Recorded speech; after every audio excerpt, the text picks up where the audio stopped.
Allahumma ya rafi'ad darajat, Allahumma ya rafi'ad darajat.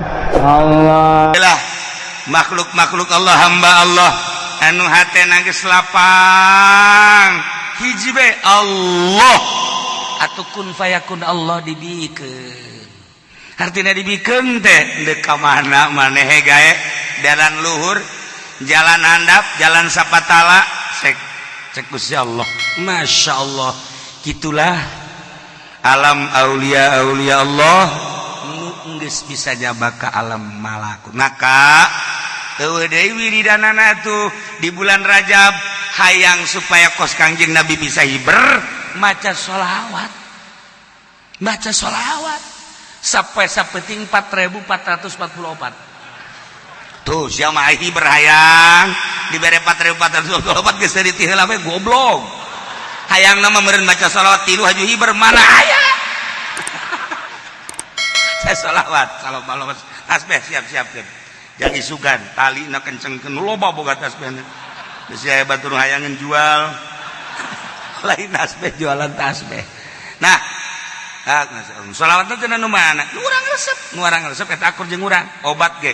Ieu obat bagus jeung dokter ieu obat bagus can pugu akur ka jeung urang.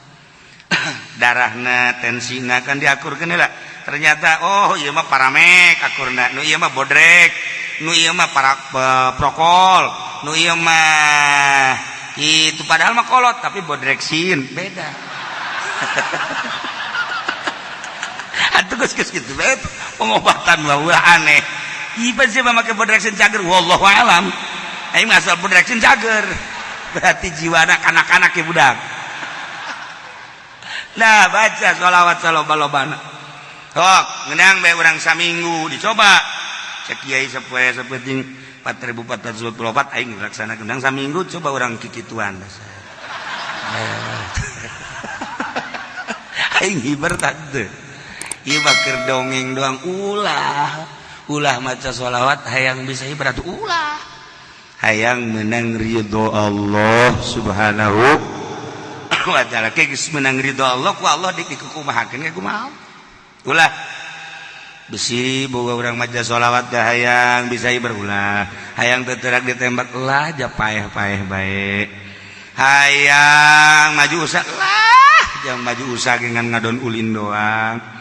Jauh duit nu aya ge tilok dibangunkeun ka masjid ka mushola tilok. Ieu mah jenengan kula mah hayang bisa ibadah we cenah ieu naon supaya maju usaha. Nu aya ge tilok berarti ngabohong. Mendak lolobana pang gede-gedena ngabohong mah pedagang. Sebab nu ka kiai minta doana supaya maju cenah jang ibadah. Boro-boro geus aya mah hati. Ih lain ka kiai masjid. Sia mah ka aing suuzon bae goblok. Masjid salat haji sekali. Nah, maca sholawat nu loba. Berang penting baca sholawat bae deuk sholawat munjiat, deuk sholawat kamilah atawa nariyah. Nu kamari sholawat nariyah teh horenganan ciptaan Ibrahim At-Tazi. Makomna di ditu di Maroko. Masya Allah di Pes. Nah, eta nu sok urang dibaca Allahumma sholli sholatan kamilatan wa sallim salaman taman nasina Muhammadin najitan halu bihil uqadu wa fariju bihil qurba tuqda bihil hawaij dunalu bihil raghaib husnul khatimi wa yustasqal ghamam abah madi dieu ngijazahkeun wa yustasqal ghamam bi wajhil karim kamari ngadeng itu wa yustasqal ghamam picung gentur mah wa yastasqil ghamam kula ijazah dipicung yang baden wayastasqil ghamamu yang nu wayastasqil ghamamu tapi kiai-kiai nu lain diurangi wayustasqal ghamamu lah cenah daripada kitu mah kula moal maca tolol be coba diributkeun wayustasqal jeung wayastasqil moal maca aing mah aya ge deuk wayustasqal wayastasqil penting maca ieu mah lain riweuh kieu mah ngadengeuna ge moal aing moal maca baca dek wa yustasqa mangga wa yastasqi mangga kula ijazah wa yastasqi dipicung di guru kula keresek lantaran menang dipicung gentur taski di dia abah mau wa yustasqal ghamamu biwajhil karim wa ala alihi wa sahbihi bi kulli mati wa nafasin bi kulli ma'lumin lobaan wa yustasqa nu maca jeung wa yustaski ternyata di Marokona wa yustasqal ghamam Ibrahim At-Tazi jadi Tazi itu ya ngaran lembur Ibrahim urang Taz geus eta teh salah ngangaranan kudu nama sholawat At-Taziyah kamilah At-Taziyah kulantaran zaina di ditu dicecekan jeung takna dicecekan ku orang Indonesia berarti sholawat kamilah An-Nariyah padahal mah Taziyah gitulah surah Syekh itu Abdul Aziz Al-Kubati ngan kulantaran geus tenarna di mana-mana nariyah masalah sebab ieu sholawat bagaikan seuneu dina pada panas bisa ngahuru kasalahan-kasalahan ngahuru dosa-dosa ngahuru kabeung berat sok lobakeun geura maca sholawat eta hampang awak hampang sholawat eta mah ngan panas memehna sebab eta sholawat beda tamah beda sholawat eta mah dan mandak nu geus ijazah mangga baca nu encan ijazah kukula diijazahkeun sekaligus kabehaninya sholawat nariyah atawa taziyah diijazahkeun ajaztukum mobil tu nikah ya saya bisa nangani nikah doang nah baca saloba-loba cina kiai kudu bisa sampai sabeting 4040 sebetulnya saminggu atuh saminggu 4444 kiai kok eta 4444 emang ku masih bisa bilangan kos itu sholawat kabehna aya 4444 sholawat kabehna sholawat dipuat di Dalailul Khairat karangan Sulaiman Al-Jazuli kamari jarak ka ditu ka Marrakesh ka makom Sulaiman Al-Jazuli nah eta nu ngarang Dalailul Khairat cenah urang mah moal maca sholawat nariyah lah deuk maca dalail masalah dalail sholawat nariyah panjang ting cenah nariyah mah kulo mah deuk Ibrahimiyah bae nu sok dibaca paripal memeh ngaji teh ayo sholli ala sayyidina Muhammad wa alihi kama sholaita ala kita ke panjang ting cenah kieu kula mendek Allahumma sholli ala sayyidina Muhammad besek masalah da cenah kula mah Allahumma sholli ala sayyidina Muhammad kieu bari ngedeng masalah cenah kula mah bari ngedeng ge lah dek sameunang da hayu tungtungna teu maca ieu teh jelema tah asal geus ka dieu ge nyedak kana moal maca lain ngawungkulkeun di bagus-bagus edan di rendah-rendah ieu teh mutiara hiji mutiara anu ditembrak-tembrak di sisi jalan sanajan loba tukang cincin hating lain mutiara di etalase moal aya mutiara mah ditendena jadi wadah ke lamun anu nanyakeun ge dileubeungeut misalnya Haji Pendi di Jakarta nanyakeun mutiara beungeut kieu mah potongan mali kaluarga beungeut kieu mah alah paling hebat ya beungeut kos kieu mah ieu mah Sulaiman Kurdi bere. Bu nanya apa Pak Haji? Nanya mutiara. Enggak ada juga Sulaiman Kurdi. Yang mana? Torojol teh bener. Si Sulaiman dibikeun. Tah, nyana kena lebeungeut. Ongkos urang di Mekah ieu mah bangsa beungeut 10 real 20 real moal dibere. Tapi lamun tagog beungeut teh bangunna bener nya dibere. Nih 2000 real, 3000 real. Neulebeungeut. Urang neangan kokan asli di Mekah di Madinah jeung Haji Pendi tek-tek ceuli datang ka manggih we. Nyana neuleuleumangna lempang nusugi kan lain kitu. Ai beda lempang nusugi mah tenang gak ada. Ieu mah rusuh. Saku masih caplin. Tegep nusugi mah lempangna tilok rurusan kos kitu. Dijauh kene ku wah ieu sugih ka juga. Beda lirikna, beda lempangna tenang. Tilok teter-terkan kos kitu. Nanyakeun kok kanu asik moal aya tapi lamun teh jeung nyana aya eta ka modelanana teh kos kitu nah ieu mutiara ge sarua urang lamun sholawat teu nganggap mutiara macana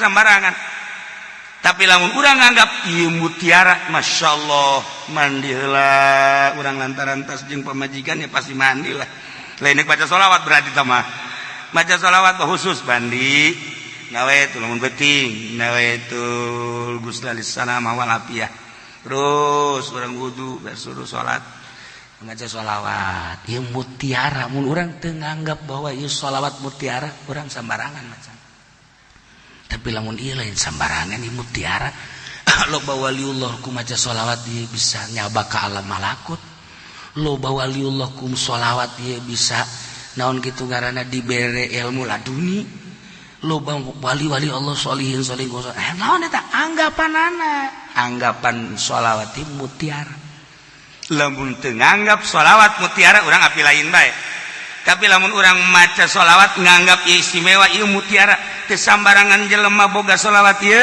jeung teu sambarangan jelema bisa maca sholawat ieu jeung teu sambarangan jelema mun maca sholawat ieu dibere maziah lamun teu nganggap ieu sholawat mutiara moal bisa tapi lamun urang nganggap wah teu pati-pati mantap beda urang macana ge cara nuh maca sholawat teh lah ancan ang baden mun maca sholawat anca kadenge ku urang anca 11 memeh Jumat teh kadedengekeun bae maca sholawat tan halu bihil qadu wa tanfariju bil la anca sebab naon geus nganggap mutiara urang mah lain Bang Allah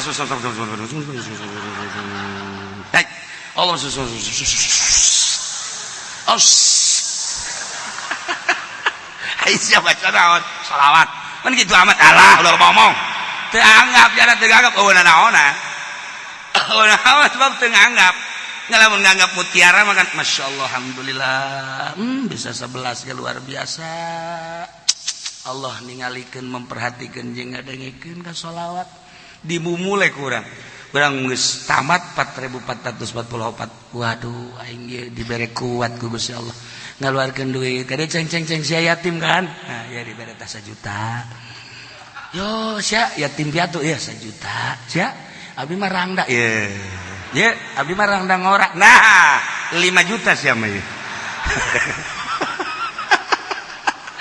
coba nomor SMS sabaraha sia mah sedekah teh sok aja efek samping tah ieu anggap mutiara sebab gue lagi sok ningali jelema maraca salat teu nganggap mutiara naonan anggap mutiara lamun urang ngangkos urang boga wiridan naon gara-garana hizib teu nganggap mutiara malah naonan urang boga wirid ti guru al ayat saayat 2 ayat tapi teu nganggap mutiara naonan komo ieu mah wahyu anggap ieu mutiara wah ya Allah urang apik macana moal kebel karasa ku urang nah urang baca sholawat di jero bulan Rajab dari khusyuk anggap sholawat ieu mutiara ulah nganggap sepele ka sholawat lamun urang nganggap sepele asal maca bae mal karasana naon tapi urang dianggap mutiara masyaallah kari urang ya Allah ya Rabb dibere bisa ieu maca ieu dibere kuat ya Allah lain abdi nu misakeun jeung lain abdi nu nguatkeun Gusti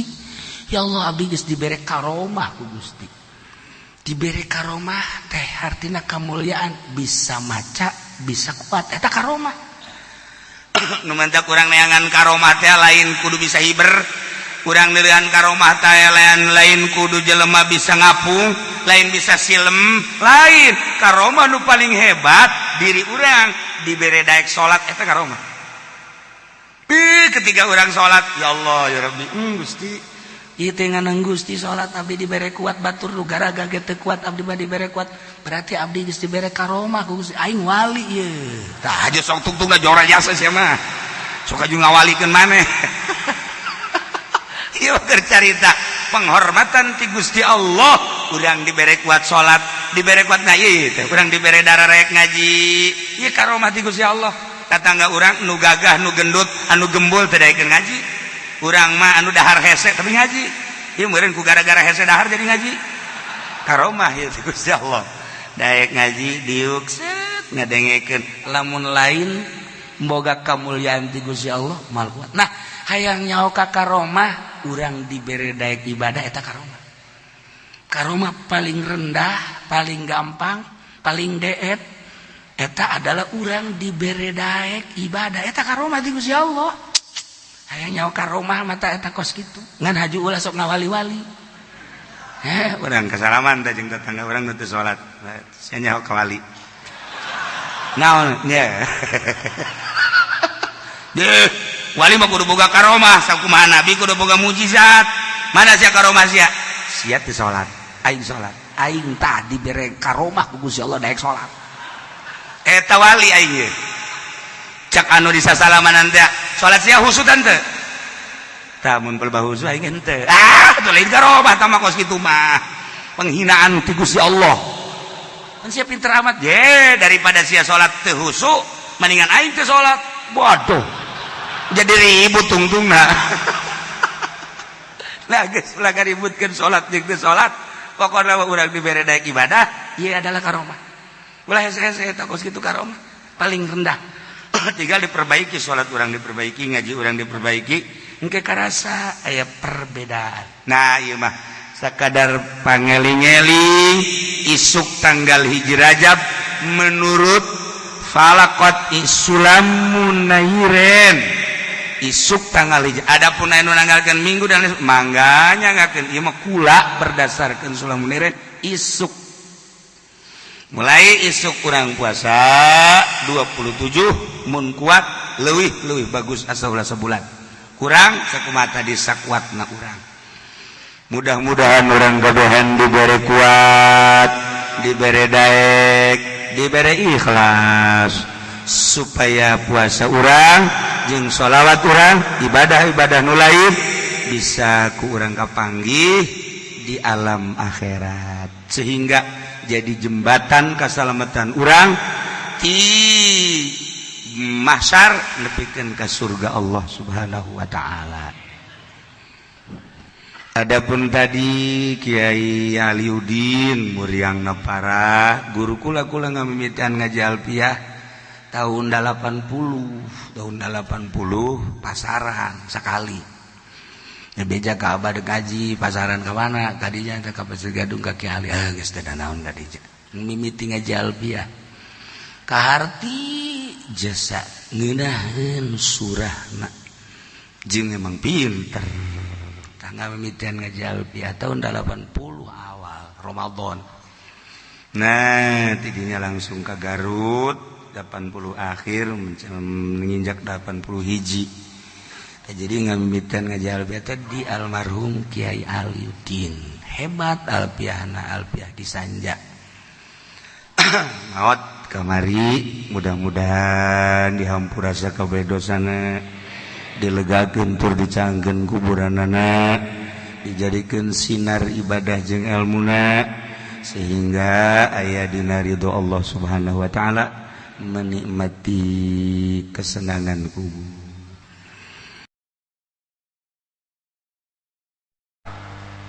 Dalam rangka dakwah Kangjeng Nabi dakwah khufyah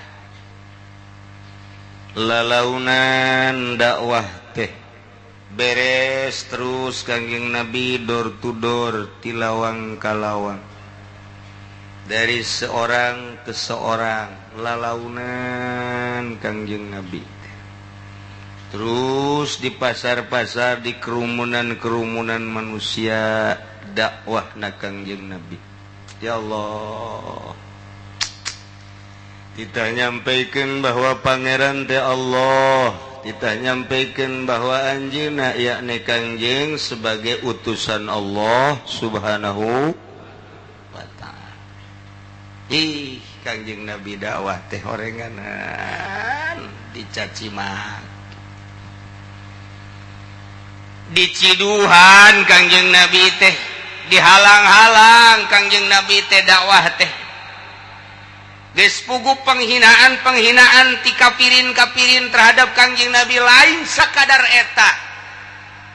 Kangjeng Nabi dihadang supaya ulah dakwah. Geus puguh cacian jeung makian mah. Diciduhan mah dibura Kangjeng Nabi geus biasa. Kadang pelebah pelnah Kangjeng Nabi keur sujud di tendeunan kotoran onta dina pundakna. Dakwah Kangjeng Nabi Masya Allah. mata kurang kuari sebagai penerusna kakarak diomongkeun memang atuh ulah sok haju muringkak bae abong-abong boga besi teh tenang bae heula geus biasa jelema deuk diangkat ku Gusti Allah dicoba heula mentalna datang ka mana deuk dijadikeun kiai ku Gusti Allah dicoba heula nyaan ieu teh jadi kiaina deuk nuju ka aing apa deuk nuju kana dunia dicoba lantaran Kangjeng Nabi na baheula kos kitu dipanggil ku Abu Jahal teh mad lah geus kieu bae kuari mah sia ulah sok haju ngajakan kitu bae kuari mah aing mah deuk nanya bae ka sia mad da sia alo aing ieu sia ngajakan kitu bae tah pilih bae deuk hayang jabatan ku aing dijenengkeun sia deuk hayang harta aing deuk kumpulan jang sia deuk hayang awe pilih awewe anu mana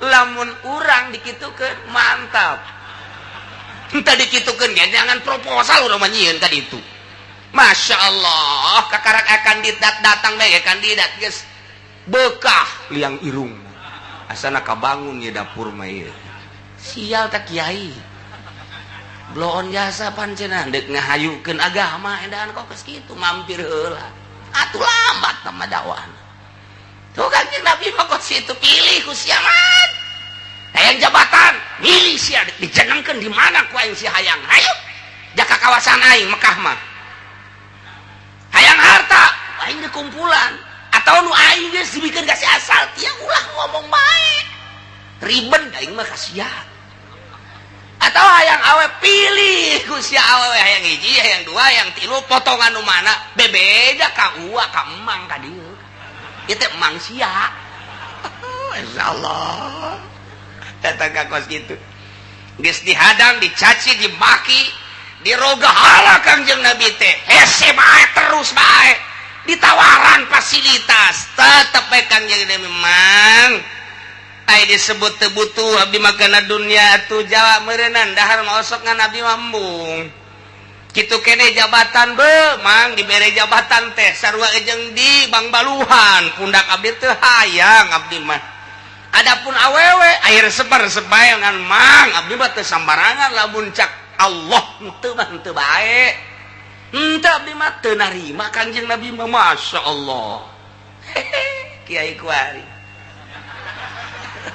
jauh jasa Masya Allah madak baca riwayatna jang contohan urang pancenah ulama teh warasatul anbiya orang jerona mah warasatul Firaun itu isi urang matak teu sejuk deket kiai teh urang ka ditu yuk ka guru moal aing mau ka ditu emang kunaon nyana keur ngajakan pilkada si eta hareudang malah teu sejuk urang ka ditu yuk ka imah guru yuk urang ziarah minta berkah mau aing kunaon kita mayaran Avanza sia nyana kredit guru kurang duit teu betah paduan urang ka imah guru yuk ulah mung aing mah sia ka ditu bae kunaon guruna yang kawin deui cenah cek jeung pangeangankeun cenah nu bahenol tuh kos kitu awat teh guru lain lepak tadi ceng pilkada mah pilkada bae si adek milih ka mana atuh mangga bae hiji ulah sok narima kana pemerena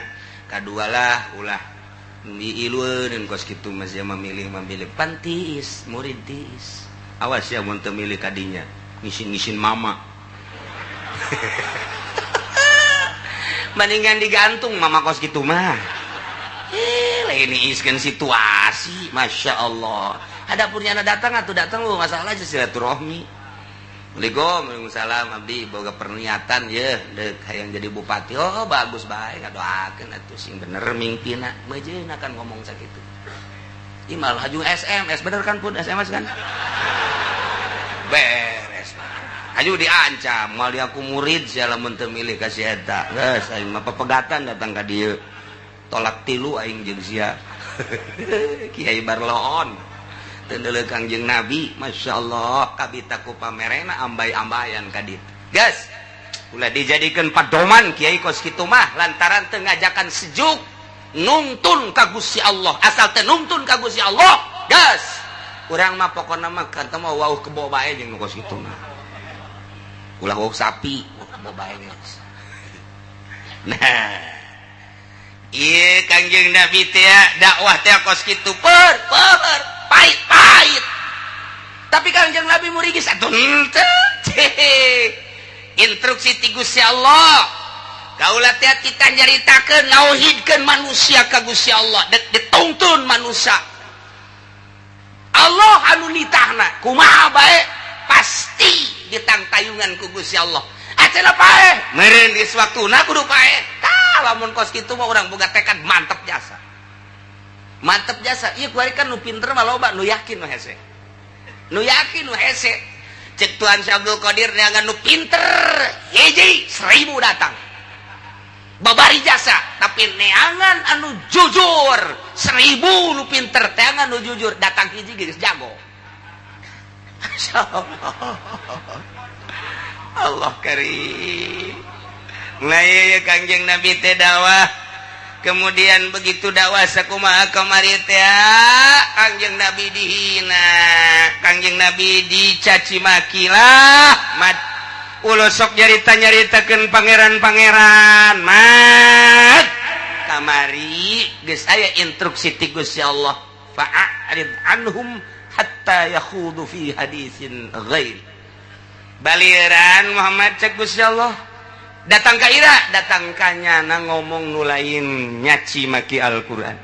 Datang ka nyana ngomong teu nyaci maki pangeran. Datang ka nyana ngomong teu nyaci agama.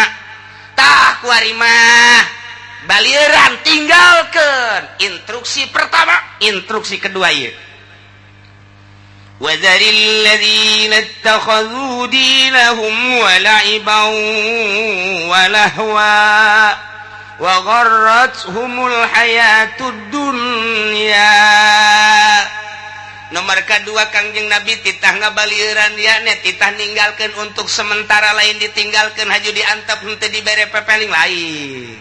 Ditiiskeun heula situasi jeung kondisina. Pantugas Kangjeng Nabi mah datang ka maot dakwah teh ngabalieuran jeung ninggalkeun teh untuk sementara. Kamari kesementaraanana datang ka hatta yakhudu hadisan ghairi. Hatta yakhudu fi hadisin ghairi, datang ka teu ngomong nyaci maki, datang ka teu ngomong ngahinakeun ka Al-Qur'an, datang ka nyana pindah omongan, datang ka dinya kayak datang deui anjeun Muhammad. Pertama, nu kadua ieu tinggalkeun cek Gusti Allah. Wazar ay utruk. Tinggalkeun sementara. Alladzina taqadu dinahum, jelema-jelema nu ngajadikeun agamana ya di agama Islam, alladzi kullifu nyana dititah asup agama Islam endahan dijadikeun laibau walahwa heureyan. Bentuk keheureyanana nyana ngahinakeun Al-Qur'an jeung Gusti Allah. Bentuk kahinakeunana melalui penyembahan patung. Dihirupeun ku Allah, disehatkeun ku Allah, dirizkian ku Allah, aya nyembah ka patung, blood, goblok, tolol. Coba diayakeun ku Gusti Allah, diurus ku Gusti Allah, dimumule ku Gusti Allah, salilah huruf teh kunaon atuh nyembah teh ka tangkal kayu. Diurus ku Gusti Allah, dihirupeun, disehatkeun, diberi fasilitas ku Gusti Allah, kunaon tuh nyembah ka jabatan, kunaon tuh nyembah ka harta. Nah ieu dua ya. Nomor kahiji jelema anu ngajadikeun agama sebagai laibau walahwan, heureyan, lalagaan.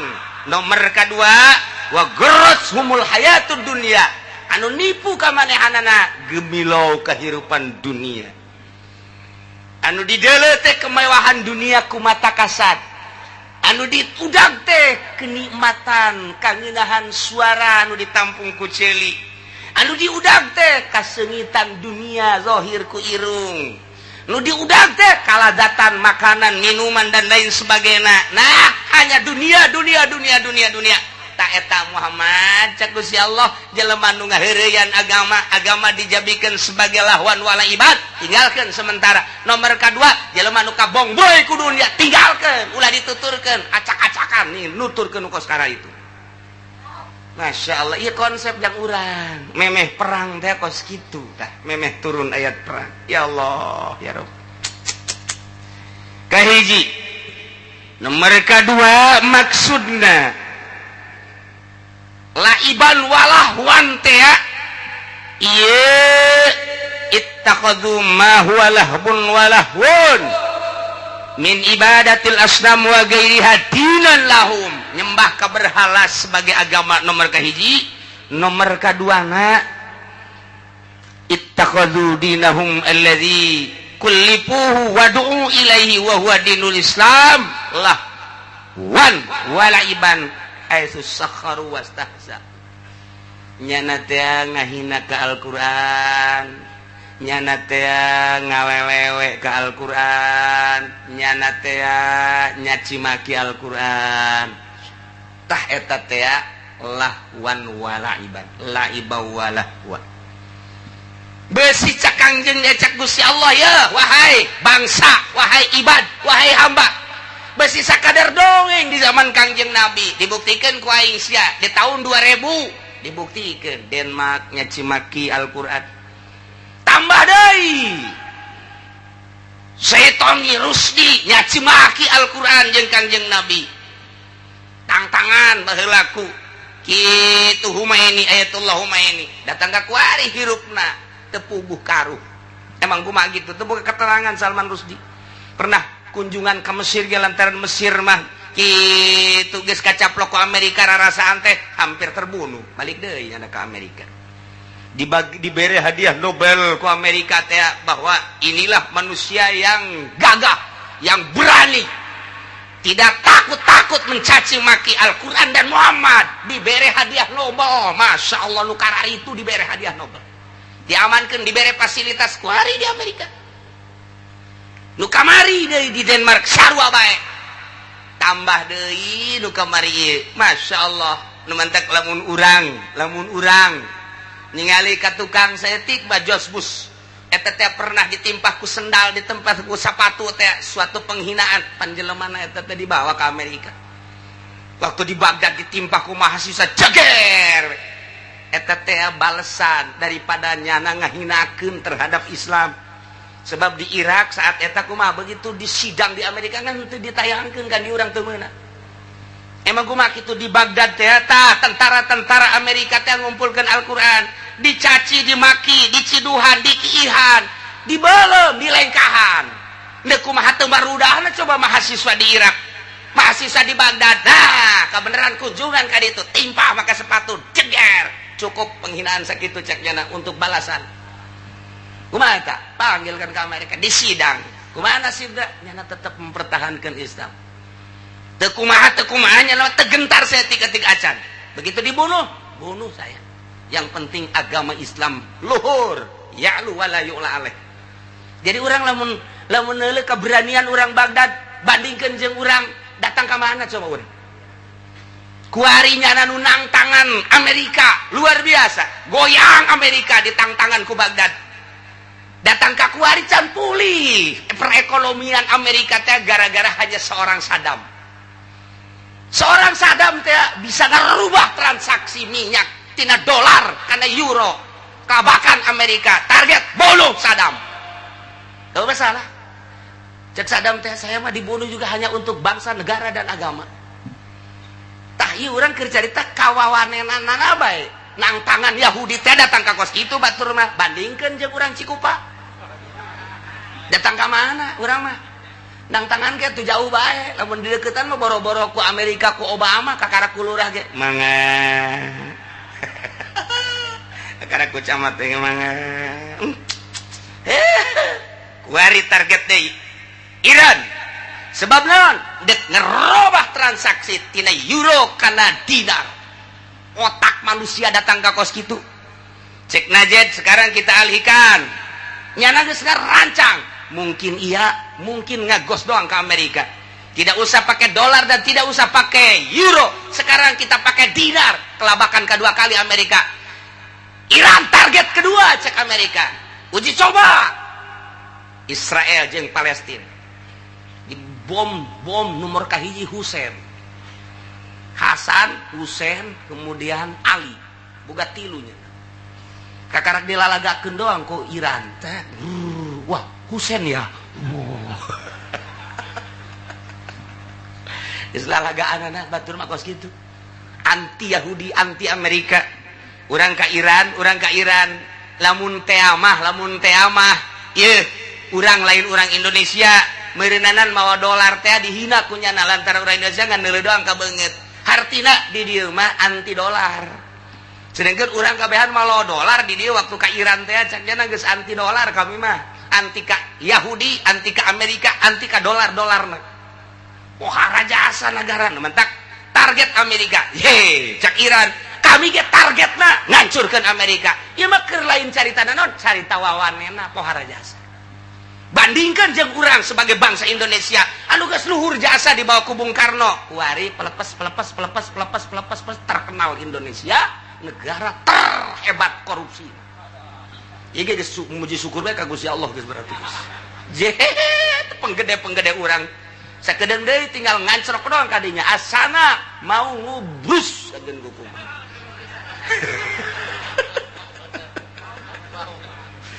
aduh atuh lamun mau ngubrus aja pojali ngubrus sarua bae aduh Masya Allah tah ieu keur carita wawanen diadukeun Syria wah kabar ka urang teh goreng jasa urang teu nyaho aslina di ditu membabi buta Mesir lantaran eta teh bonekanya anak ternyata boneka deuk hantem tuanna anu tadina mah dianggap ku Amerika teh sakola di Amerika dididik di Amerika dijieun pelornya supaya jelema Mesir teh Amerikais ternyata deuk ngabangun negara Islam nya di Mesir perangkeun ku Amerika diurang asal berbau Islam bae Gus Dur berbau Islam lengserkeun kuda dibawa ke ditu Amin Rais bagaimana saja caranya tidak terbukti datang ke kuari di sidang naon Gus Dur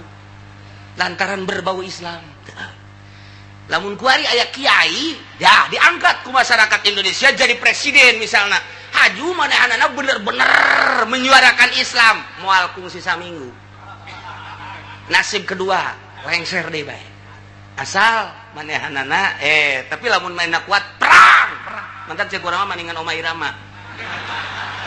Irama mah geus jelas cenah mah geus jelas pokona mah pilihnya na ketika jadi presiden Amerika ngomong nyerang cak Amerika cak Oma Irama serang ribut nya mah ngagitar bae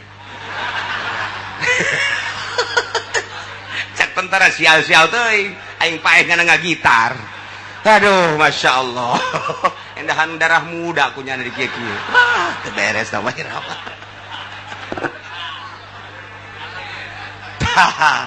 ieu keur carita Kangjeng Nabi contohin urang sing hade kakarak dicaci dimaki diciduan masalah heulanan Masya Allah nah kadua kari wazaril ladzina takhadhu dinahum tinggalkeun ku ajen Muhammad jelema nu ngajadikeun agama sebagai laiba walahma nyembah kana patung atawa ngaheureuy ngaistihza ka Al-Qur'anul Karim nomor katiluna kudunya heula hakna dina agama kudu kumaha nu sabenerna hak dina agama adalah allazi yansuruddin li ajli annahu qawmad dalil ala annahu hakul wa sidqun wa sawabun tanjerkeun agama ulah lalagaan ulah aya laibu walahun dengan cara argumen-argumen Islam dalil-dalil kekuatan Islam tanjerkeun bejakeun haram haram halal halal ialah nu bener ialah nu salah ialah nu halal ialah nu mubah bejakeun supaya masyarakat nyaho oh ieu haram oh ieu halal tos kitulah nanjerkeun agama secara pendidikan heulana terus beja-bejakeun nah kuari kumaha lamun ngan sakadar jadi lipstik doang agama teh ngan saukur dengunganna doang jerona mah aya muatan-muatan lain agama fa ammal ladzina yansurunahu liyatawassalu bihi ila akhdhil manasib warriyasah wa gulabatil khasmi wa jam'il amwal fa huwa nasaruddin lidunya hilak bakal cilaka anu didengungkeun mah agama kunyana nu diomongkeun mah agama, label agama, moto agama, misi suarana agama, tapi horeng di jero nama liat tawassalu bihi akhlil manasib ngan sakadar hayang agung doang golongan organisasi supaya kadengina gede atau wariasa hanya untuk menyampaikan kepada kedudukan agama teh ngan sakadar jadi jembatan atau caraje jangan luhurkeun dirina kahiji tahta kahiji posisi riasa atau golabatil khosmi perseteruan germejena perseteruan organisasi atau parpol digedekeun ku urang nama Islam lah hanya untuk perseteruan dunia atau wajamil amwal ngan sakadar jang ngumpul-ngumpul supaya kabeli sekupi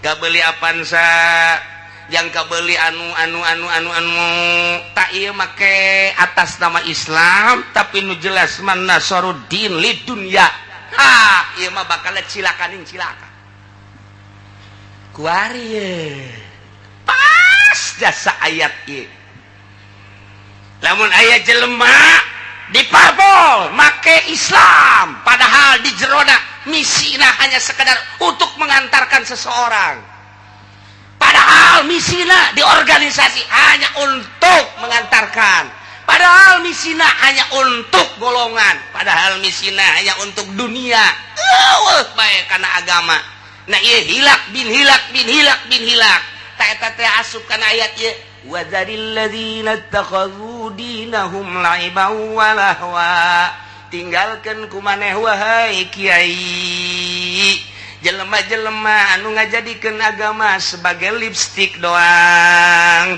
hanya sekadar di organisasi jangan gedean organisasi padahal napas Islam nama bohongan hanya sekedar kegedean partai politik doang padahal di jero nama bohongan jangan sekadar nganterkeun kana mansib jangan sekadar nganterkeun kana riasah hanya jadi kepemimpinan doang hayang jadi menteri di parpol make Islam hayang jadi presiden parpol make Islam tah tinggalkan wadzaril ladzina takhadhu dinahum laiba wala tinggalkan ulah mimilu kos kitu kecuali orang musyawarah kabehan yu urang nyieun partai politik napas Islam siapkan ku urang sagala-galana ulah aya semu-semu di dinya teh tangan ku urang jang pemimpin partaina saha jang ketua saha jang wakil saha jang bendaharana saha jang seksi kitu lain-lain sebagainya saha lu tegar dina agamana dengan maksud kadanan urang revolusi ngerubah negara tidak demokrasi ka Al-Quran ka Islam atau minimal dikasupkan beberapa perda dek beberapa nilai-nilai Islam diasupkan ke urang kadinya siap urang mah di tengah-tengah demokrasi nu acak-acakan urang nyieun partai politik urang mah Islam bae presiden mah deuk saha bae nu penting urang mah kajungjung agama Islam tah lamun aya kos kitu dukung lamun eueuh wadzaril ladzina takhadhu dinahum laiban wala tinggalkeun contoh kuari zaman petilu waduh gambar nage Ka'bah pahara jasa aduh hayang naon gitu ngaranna dipilih datang ke gambar nage Ka'bah bagus lain lumayan teh boh keur Ka'bah nu pertama oyag Indonesia henteu goyang mangke koma ieu mah oyag-oyagan wow suara P3 Soeharto datang ka ngeluh mulailah nyian kekerasan supaya ulah dipilih atau supaya ulah menang padahal geus setting sedemikian rupa ku Golkar matak jahat jasa Golkar tetapi kapan eueuh misi Islam jadi bae presidenna tetep Soeharto nyana dijaradikeun menteri dan lain sebagainya urang rakyat atuh kieu bae sarua apakah aya hiji kitu nilai anu diasupkeun Islam kadinya ka undang-undang negara tuh teu aya boro-boro diasupkan kemanusiaan yang adil dan beradab gedek dileungitkeun minta dipertahankan eta tak kemanusiaan yang adil dan beradil eta mah itu perkuatan aja eta sakitu sahengna petilu teh ganti ku ari mah ku bintang merosot waduh salah ya penataan politik gambarna bintang salah naik deui petilu teh wabah deui geus jaho jerona teu beres muncul deui PKB muncul deui PNU muncul deui berbagai partai-partai Islam hayang Wahabi PKS pilih ku sia PKS moal usoli ka dituna moal marhaba sia ka dituna si hade sia ulah sambarangan milih PKS dan ngacak-ngacak di Indonesia tatanan teh PKS pancena kieu nyaho aing cak Gus Dur kadeleuna doang jenggotan bagus sendal non gara-garana calanana kahandap wow ongkos Sunni luar biasa jero nama Wahabi meles-meles mata kadeuleu bae kamari pas keur sidang kula di ditu teh di jerona aya bugil-bugilan pada eta PKS eta nu kos kitu teh runtuh PKS yes bohong berarti lamun nu dilaluhurna bae kos kitu komo kahandapna deuk ngomong naon sia emang tiba heula ge teu bagus. Geus puguh partai FAN Muhammadiyah tama kos kitu mah urang geus teu asing deui ngahiji di dinya jeung Persis. Ieu nu didukung ku NU PKB eueuh Gus Duran atuh kan kamari ieu ge ngalawan nya ka Gus Dur. Deuk nu mana deui pilihan urang ku ari mah. Geus engke mah urang mah ta sirana siratu. Mana atuh dukungan urang?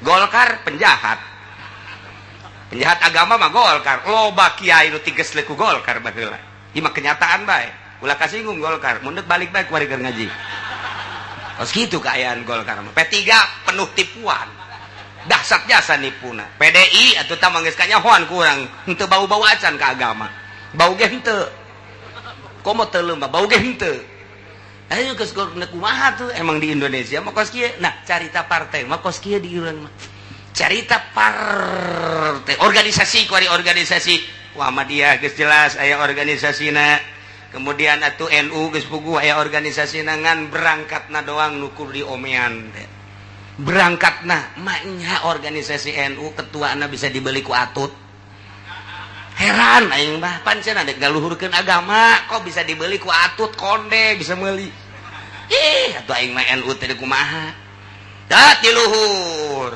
ieu teh anu kuari meunang ngabisikan presiden dibisiki nu ayeuna teh agil teh geus teu kudu nyaho ka jerona bang kula mah nyaho jeung orang luhur jeung orang NU di luhur kunjungan ka imah dulur kula ngobrol kieu lah kiai cenah tah di jerona NU teh nu mantap kajenting lawan saha bae sekalipun adina Gus Dur eleh bae lantaran geus ngabisiki naon hartina ulama khos eta di ditu panjang nangtukeun seorang pemimpin teh make ulama host di NU mah tapi kos kitu kaayaanana nu mantak lamun urang memperhatikan memeh muktamar NU dipanggil heula ku presiden Agil Sirot menghadap heula sakitu ge cukup dina politik mah cenah ge kula mah teu nyaho bagusan teu nyaho sia geus mendingan milu ulah geus kumaha ge geus sakitu bae kaayaanana keur acak-acakan ku ari ieu mah keur carita eueuh ceureuh kabeh di organisasi agama hanya jadi lipstik doang artina lipstik teh gincu jadi hartina gincu teh kieu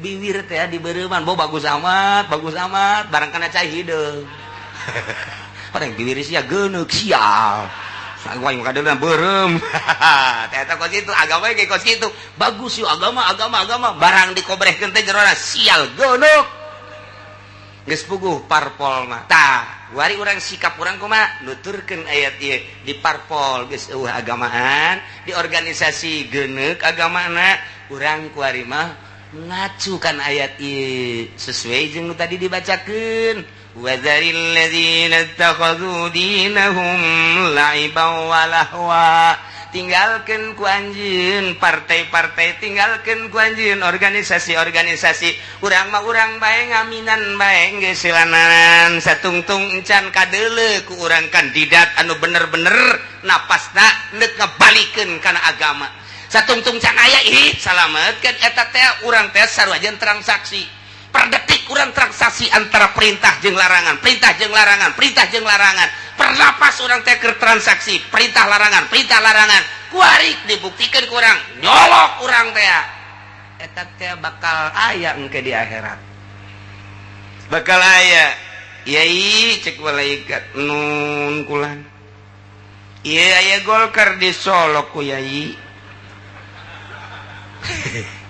naon dasarna yai Gusti Maha Uning lain naon nih gak bisa jabok ngaku sia ambil teh nek ngaluhurkeun agama melalui Golkar hasilnya dibere mobil cek malaikat jabannya ya anak buah seret karena raka seret kiai masuk Golkar diseret pasti jasa be pokona aing mah geus pastikeun jasa lantaran tah ngacu ka ayat ieu la iba walahwa zaril ladina tinggal eta teh lalagahan ngomong agama di Golkar teh lalagahan sedegeun urang titah ninggalkeun allazina takhadu dinahum la iba walahwa anya teu kadenge ku cilisia aing mah keur ngajelaskeun ayat dengekeun ku cilisia khusus ka kiai aing mah geus khusus atau komo ka sia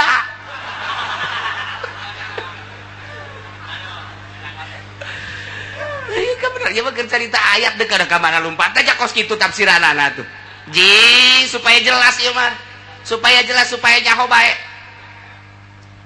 aya deui kieu petiga yai cek malaikat nun kula yai masuk P3 sumuhun maksudna wow agama beneran bener nyaho setengah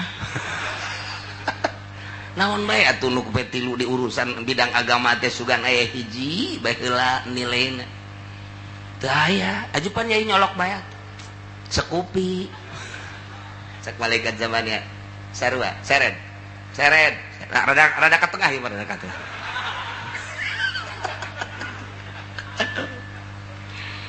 iya kiai PDI yai ya nyaho teu partai PTI sanes nyaho deui abdi di dieu teh jerona maksudna rek naon eta teh rek ngaluhurkeun agama henteu tah mah henteu rek agama rek naon atuh ah rek kikituan bae lah ibawalah seren ieu mah jelas jasa ieu seren sareren kabeh aduh ieu mah geus lain di saren ka tengah teh melebes ikir carita wazaril ladzina takhadhu dinahum deuleu kandidat nu bakal main di luhur jadi presiden nu bakal dianterkeun ku partai-partai ketua partaina aya eueuh anu teu laiba walahwa artina laiba walahwa teh tadi teh ya liat tawassalu nyana nyieun cukang lantaran melalui agama akhdil manasib hayang pangkat wariasa hayang jadi pamimpin golabatil khosmi debat supaya menang jamil amwal ngarau kusiku hayang menang kekayaan saloba-lobana nah iyalah anu nasaruddin lidunya agama dipakekan dan dunia kumata wazaril ladzina takhadhu tinggal Masya Allah, Masya Allah, Masya Allah. Sing hade. Abah ulah engke urang ulah salah ketika itu di sidang jaga di Robul Jalil. Saurang mengkan. Ya Allah, ieu timbangan urang di tengah dihisab. Gerokeun saurang jelema neureuleuh kabeh. Wah, tuh kiai urang tuh. Kiai urang tuh coba kumaha tuh kiai urang tuh. Lu baheula make jubah teh tuh. Udeng-udeng na gede teh iya coba dideuleuh ku urang horeng diseret cak anak buahna yai bae diseret ku urangnya aduh ngaringis jasa ieu ayat ya karim masyaallah eungap ieu si gade ieu teh kakarak memeh ieu teh memeh ayat perang geus ditaninggalkeun ngabalieur untuk sementara kabelah ditu lamun bedegong bae terus perang lain kudu urang ditinggalkeun lain perang matak perang Kangjeng Nabi jihad fisabilillah jang urang kuari lantaran perang geus bae urang mah di jero imah bae magahan ngaji salat geus aya nu kumaha sumuhun nyanggakeun sadaya ngadoakeun beusi salah urang mah nyekeran Al-Qur'an mun aya nu nanya kiai kula kudu milih ka mana babari urang ngejawabna sia resepna ka mana urang mah ka Golkar nu mantek resep ka Golkar sia kunaon aya karasana urang tuh karasana ban kaganti bae sagana teh tuh kumaha sia bae geus ka teu kudu nanya tuh kos kitu mah sia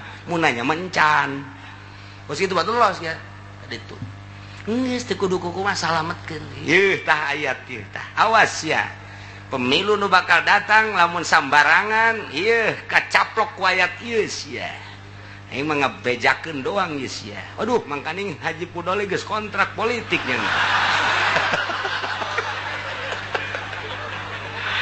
aduh lain nyana bae loba deui ngan teu kudu disebutkeun ngan nyana bae nu aya digigir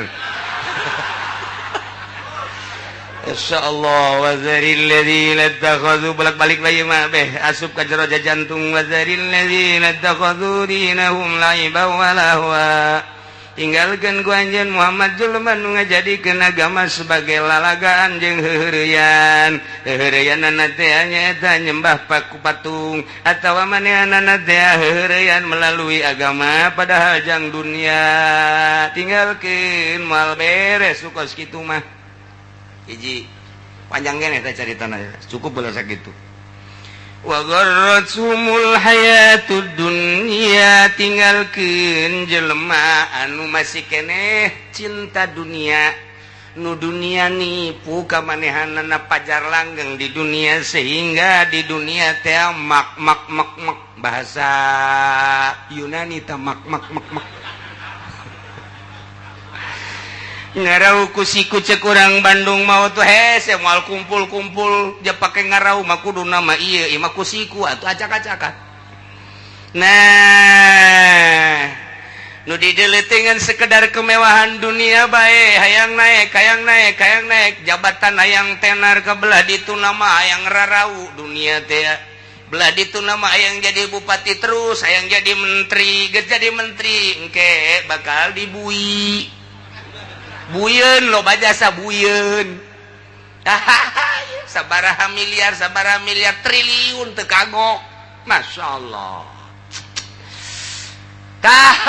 ieu tinggalkeun jelema nu kos karitu cinta dunia mah komo lamun urang ningali dina kitab Tuan Syekh Abdul Qadir mah jalis cek Tuan Syekh Abdul Qadir diuk maneh jeung hiji jelema nu nuntun maneh ka Allah tinggalkeun jelema anu hese ditungtuna ka Allah atawa anu ngabilukeun maneh supaya cinta dunia tinggalkeun moal beres ya hirup sia kos kitu mah kurang kumaha jelas Tuan Syekh Abdul Qadir dina kitab Fathur Rabbani nah iya dua motif dua sifat manusia hiji nu ngalecehkeun kana Al-Qur'an jeung agama tinggalkeun sementara lain berarti ditinggalkeun terus ke ira-ira deui bere jangan nomor kedua jelema nu katipu ku dunia tinggalkeun heulanan lantaran moal beres jelema keur katipu ku dunia terlena ku dunia jabatan aya di aing pangkat aya di aing wilayah aya di aing kakawasan aya di aing dunia aya di aing Indonesia manu aing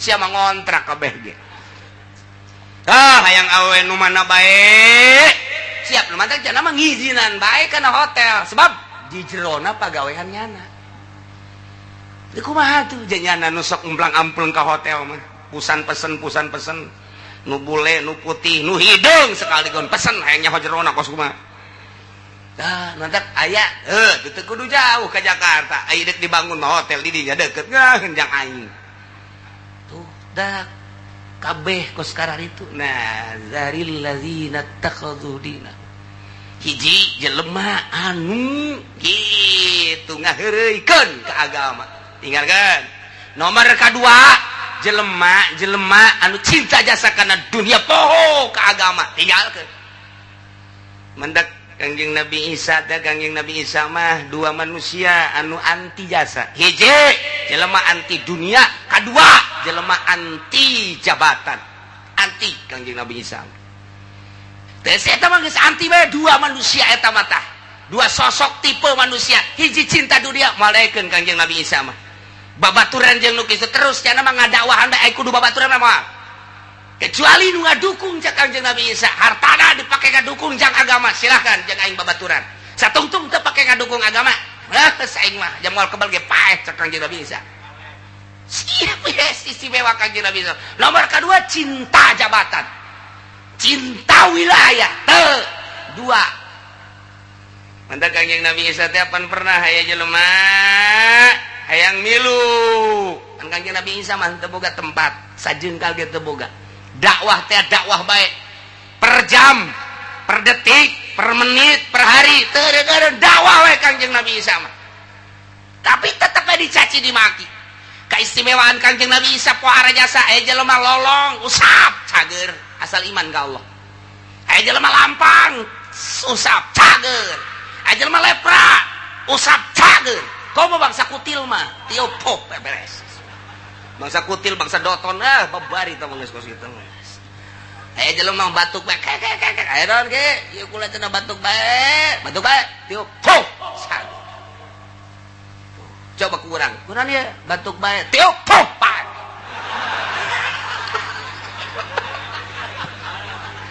Aduh manjur jasa manjur kene tah ge ngan ku Kanjeng Nabi Isa manjur cager ku si kiai eta mah bae manjur kene tah ge teu hese deui ulah deui we ka dinya. Saketa hiji lalaki abdi bade nuturkeun tuan bae dakwah ulah cek Kanjeng Nabi Isa moal kuat dakwah jeung ka ulama sebab ulama Rasul dibere mukjizat anjeun moal kuat ulama anti dunia anti jabatan hiji we Allah moal kuat ulah milu henteu ulama neuk milu bae ulah henteu rek milu bae keukeuh amat hayu atuh tapi tetap dites ku Kanjeng Nabi Isa milu dakwah cenah ditukangkeun Kanjeng Nabi Isa wah mantep cek eta jelema sapoe kadua poe kan lapar cek Kanjeng Nabi Isa meuli roti 3 ngeulingan roti 3 pas kebenaran geus aya 3 cek Kanjeng Nabi Isa kula salat heula Allahu Akbar nyana juga tukang nu 3 teh dihakan hiji di dahar ku jangan lep lurus beres aja nyana milu ngarendeng jeung Kanjeng Nabi Isa kos duh henteu pantah Allahu Akbar nipu beres Kanjeng Nabi Isa salat nyana mah malah salat deui Allahu Akbar ngaleuwihan Nabi. Emang sok kitu pugu jelema anu make lipstik maka sok ngaleuwihan guru geus beres ge cak Kanjeng Nabi Isa urang dahar ke kula 2 rakaat deui waduh cak Kanjeng Nabi Isa Allahu Akbar beres karak ngahari cak Kanjeng Nabi Isa mana rotina ye tah pan 2 ka mana hiji juga nya pan kula mah salat tadi puguh geus dahar ku nya pandan ka tukang nya ngadahar roti blon teh coba eta ki Golkar teh kitu tah pokos heuh cak Kanjeng Nabi Isa ieu 3 pan 3 ka mana ieu hiji deui iduka pan katingali ku tuan kula mah salat bae di gigireun tuan padahal Kanjeng Nabi Isa mah pan jago jasa tuh boho zahiran wa batinan geus kadeuleu ya sekarang ieu tes ku aing sia tes urang berangkat sajeroning berangkat Kanjeng Nabi Isa nyaritakeun kieu hayang nyaho nu ngadahar roti hiji sahanya yang maling roti tadi saha cek Kanjeng Nabi Isa duka mun aya mah babuk bae geus cek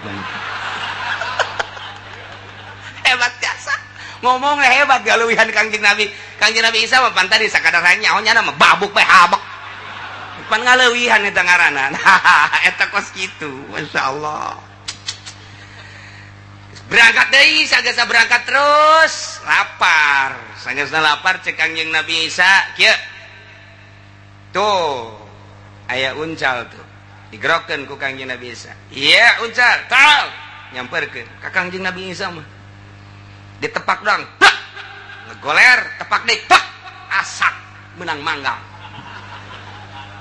nya lagi molotot bae cakana hebat amat tuh tadi tuh kudu meuli roti cakana ikos kieu mah kayak meuli roti segala ieu mah hayang nyaho nu ngadahar nu hiji saha nu mantak dikaluarkeun jajatan ge hayang nyaho kula ge hayang nyaho coba ku Gusti tebak coba saha mun setan mun jelema-jelema cakana teh ti kemabek lah eta teger kene eta teger geus dilalagaku kitu ge teger kene masyaallah cek Kanjeng Nabi Isa bener-bener ieu jelema tapi diangon bae heuh dahar beres dahar geus apa geus tepak deui hei tucal go udang deui. Guys, berangkat cukup. Nya tercengah. Kieu babu eta ilmu pohara. Ka ilmu luar biasa caknya teh abo, paingan ditadawah orang boga ilmuna. Heeh. Eta teh hayang nyaho nu ngadahar roti sahanya. Cek Kangjeng Nabi tambah habak. Lah, ulah diengkekeun kos kitu mah jago si boga ilmu. Eta ku tenang jasa. Bangun teu boga salah kayak gitu. Percis kos ge Golkar kos. Teu boga salah. Nah, kemarin nyebrang, model penyeberangan gede, urang mah sadane gitu Cisadane. Eueuh jembatan. Nah, ieu urang kudu nyebrang ka ditu cek Kangjeng Nabi Isa. Ieu atuh kula mah kumatuan bae. Atuh kula mah akeup ke naon cek Kangjeng. Ayo guys. Kangjeng Nabi Isa ditepak doang cai. Pak. Das cai. Teu oyag-oyagan cai. Lempang datang ke tengah ditanya nu ngadahar roti saha.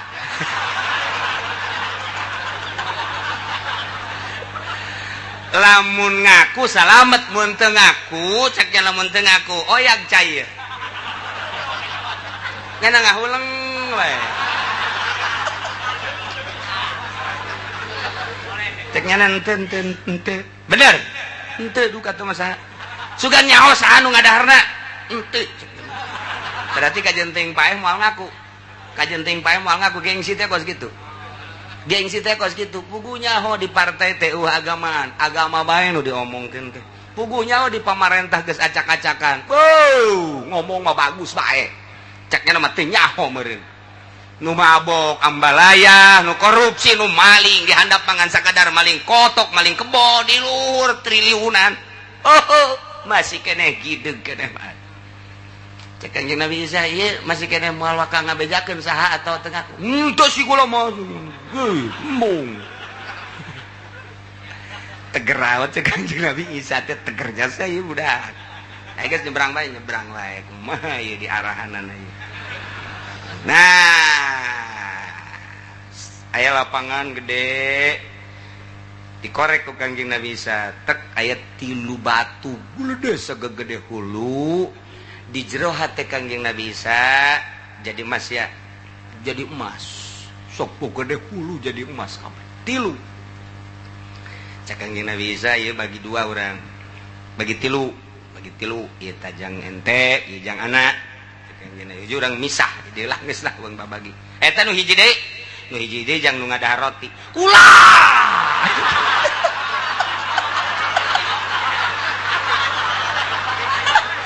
Eleh deet cek Kangjeng Nabi Isa. Sia eleh deet. Sia ieu nu ngadahar teh muhun. Aduh, tak cinta dunia mah kos kitu tah. Ujung-ujungna mah atuh kapleset bae. Kajenteng di wali-wali, kajenteng di kiai-kiai lain mah atuh kanyahoan bae.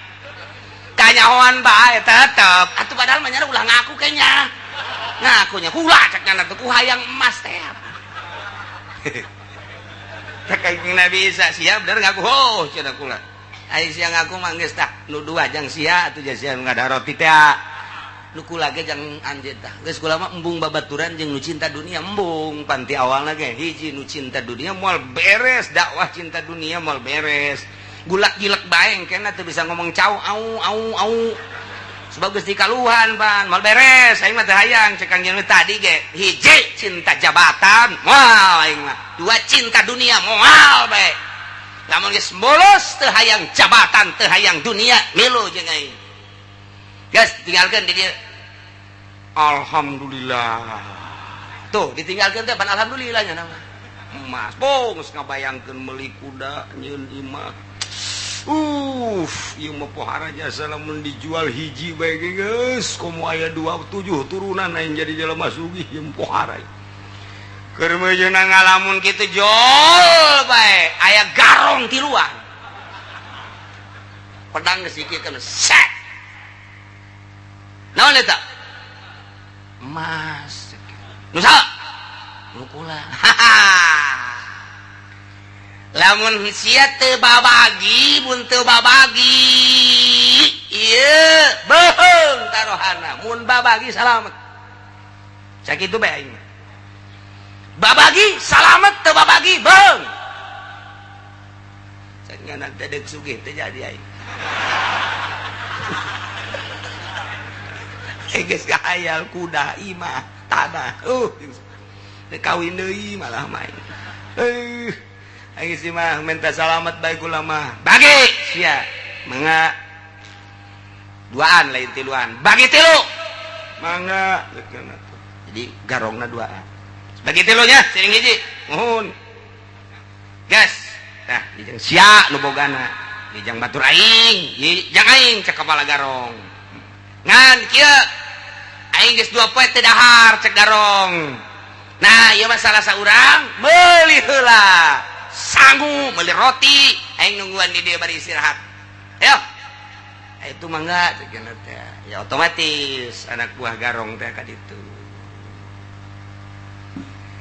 di jalan nyana ngahayal aing deuk meuli dahareun lah geus bae mantep jasa diracun ku aing geus nyana dahar paraeh ku aing kabeh mantep jasa kepala garong ge deui sarua musyawarah nyana di dinya cek nyana geus bae ulah hese-hese di mana-mana datang itu nu meuli sangu nu meuli roti geus ulah diingkekeun deui urang paehan bae kuduaan yuk jadi urang bagi 2 siring hiji setengah oke cek dana ieu ide bagus ieu geus beres ya sip geus komitmen nyana sasalaman ge lain kieu buk sasalaman ondo eta bos Pilihlah datang, kuluk naik kuda, mau bungkusan tilu, nunggu setengah racun. Atupan tadi ingkekeun deui tadi musyawarah lagi kos gitu. Datang ulah diingkekeun deui, ceger bae. Atuh langsung bae. Datang, pokol, goler bae, misah uluna. Tinggal 2 anak, urang bagi 2. Jadi berarti hiji setengah. Ya, siap, urang balik kan membe balik urang dahar heula.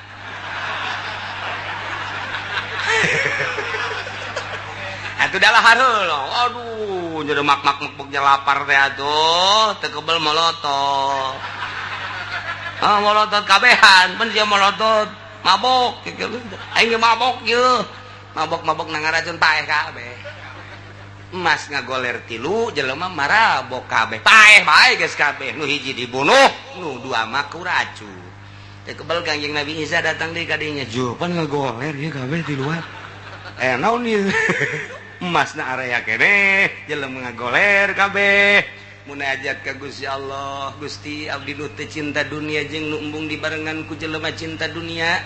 Kabeneran nu ku abdi geus diserahkeun, embung di baturan teh kok jadi ngagoler kabeh abdi minta petunjuk ti Gusti aya naon ieu? Kok jadi paraeh ngagoler kabeh anu miliki dunia? Dibere ilham sakumaha tadi tah dunia mah ujung-ujung nama kos kitu tuh nu mantak maknya atuh urang hayang sakadar sekupi kudu ngajual ke agama ka Golkar kudu ngajual ke P3 kudu ngajual ke PDI kudu ngajual ke partai kudu ngajual ke kandidat hina amat tanya sekedar menghasilkan nu hina agama nu mulia dijual kadinya naudzubillah min zalik wa min zalik mantak ayalah ayat ieu wazaril ladzina ittakhadhu dinahum la'iban wa lahwa wa gharratuhumul hayatud dunya ulah dibarengan jelema anu ngaheureuy-heureuy agama nu lalagaan agama kahiji kadua ulah sok ngabarengan jelema nu keur cinta dunia moal beres kajen kukumaha ge tinggalkeun tapi nu rapih ninggalkeunna hartina salametkeun diri urang munajat ka Gusti Allah tanpa aya huru-hara bager bae jeung saha urusan urusan manehna urusan urang jeung Gusti Allah mun dicekel ku kiai ku ustad ku santri nu kos kitu agama jadi tegar mun dicekel ku bangsa pemerintahan kos kitu agama jadi tegar mun babarengan pemerintah jeung kiai motifna hiji we agama ulah pake lelecehan Indonesia sadunia bakal pangluhur jelemana panglobana negarana panggedena negarana pangmahmurna haji jelemana apik model kos kitu pemerintah jeung kiaina agama ujianana lain di Mekah nu muncul teh di Indonesia Mantak nama Syekh Nawawi di Indonesia, orang Indonesia dunia nyahoeun kabeh, Masya Allah. Ngaran Bung Karno sebagai politikus lain sakadar di Indonesia, dunia nyaho kabeh. Ngaran Gus Dur, dunia nyaho kabeh. Tah kos karar itu mantak ke ulah hayang urang masyhur asal pas jeung Al-Qur'an jeung hadis. Satungtung aya urang di dinya Al-Qur'anat melo, satungtung eueuh los. Cenah urang bakal moal diambeun atuh ke jelema. Teu kudu diambeun ku jelema, cukup ku Allah. Jelema nu ngambeun ge bakal modar. Gitu bae sih, hese-hese amat sih. Jadi geus mantep mantak babari neangan nu pinter tapi hese neangan nu yakin. Gitulah dunia. Geus mantep jasa kiai magahan ngaji, boga pondok pesantren. Murid nangis baradisa salat, belajar dinyana nu tatadina wudu terapih jadi rapih, nu tatadina salat terapih jadi rapih, nu tatadina teu ngazakat jadi ngazakat. Berarti kan kiai lain sambarangan, aya ikhlasan kajen kumaha ge. Ka dieuna osok dibabawa, dijemput ku camat ka pendopo, gitu kan? Terus kabelah ditu terus ka ditu kan ngaji di nokos gitu mah otomatis kudu menang kasinggung nggak bagus-bagus nu jore italah di dinya ku Gusti Allah dicoret sia kuaing di nonaktifkan pugu barang jore Gusti kan kudu dibagus-bagus bae pugu bupati teh goreng urang kulantaran geus kabeungkeut ka ditu teu bisa ngomong jelas dibagus-bagus bae ku urang teh urang jeung gubernur lantaran geus kabeuli ku gubernur barang jore dibagus-bagus bae komo nu kuari mah barang bau suri kos ngarti bareng jeung presiden urang ayo aya presiden dirinya urang titah muludan titah rajaban ngaji atawa urang tetep bae kudu bae ngalem kanyana ja raja mah kudu dialem bae barang goreng dialem cak Allah ku tolol-tolol teuing sia ku aing dibere ilmu Quran ku aing dibere ilmu hadis tapi sia teu bisa ngajelaskeun gas ku aing moal dimangpaatkeun teu mabuk ilmuna masyaallah. Mantap atuh wayah jeung pemerintah wayah nyinggung-nyinggung ala kadar saeutik mah supaya nyana teh kapikir tuh. Oh cenah kiai aya deuk masyhur mah teh loba nu jari raja teh. Teu jaraheun. Ye dengekeun. Lamun urang geus jadi wali deuk di mamana ge cicing heg, deuk jadi lurah, deuk jadi camat, deuk jadi bupati, jadi presiden geus jadi wali mah sebab urang anti dunia anti jabatan. Eta mah hanya sekedar anugerah Allah.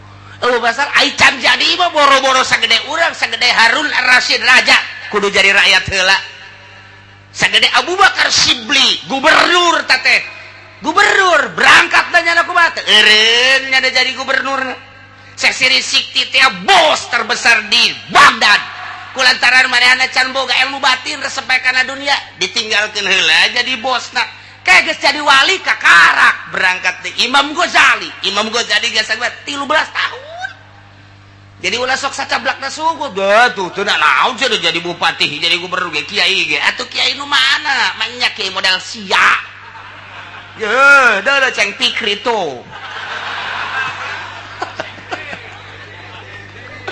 ya Allah ya Rabbi wa sumul hayatun galak gasa dunia.